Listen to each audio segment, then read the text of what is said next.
are you? So let's talk about Unit 4.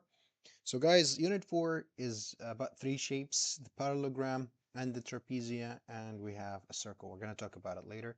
So now guys, when you have a parallelogram, first of all, we have to know the difference between a parallelogram and a trapezia. So we should learn or know previously that the word parallel means that there are two lines like that, and if you extend them, they never meet, okay? There's never a cross. That doesn't happen. Okay, so now with this out of the way, now, so parallelogram has two pairs of parallel lines. That means you must see these two lines are parallel and these two are two parallel. That's for the parallelogram. Now for the trapezia only has one set of pair or one pair of parallel lines. That means this line here and this line here are the only parallel lines in the trapezia. These two aren't parallel.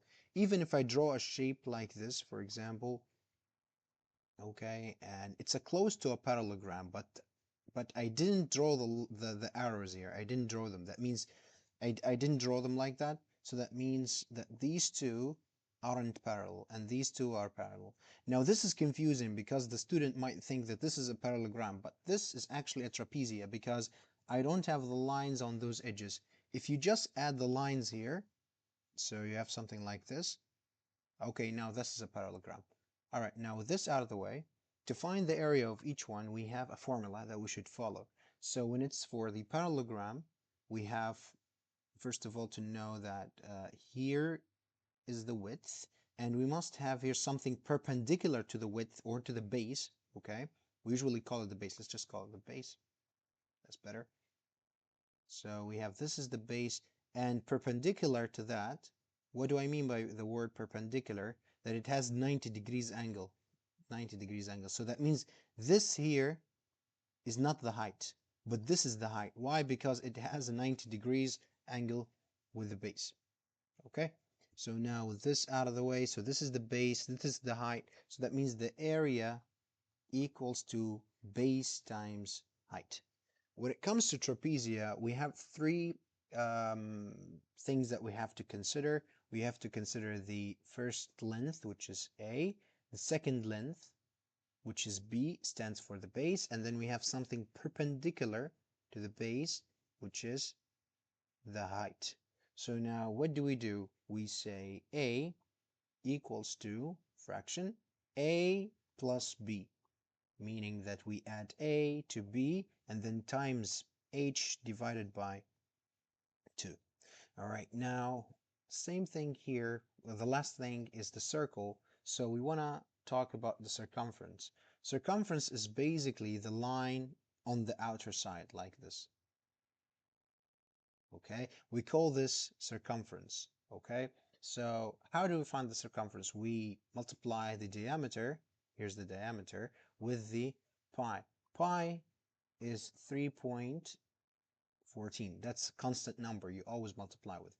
Now you have to know that this is here the diameter when it comes from one side to another, but only from halfway to the side, this is only the radius. So let's have a problem here. Okay, let me draw a circle, a semicircle. Actually, let's just make it a full circle. Okay, and let's say that the radius here is 2. Okay, so now if I want to find the circumference for this one, that means C equals pi d. That means I have to find d. So d is actually from one side to another, and this is only halfway through.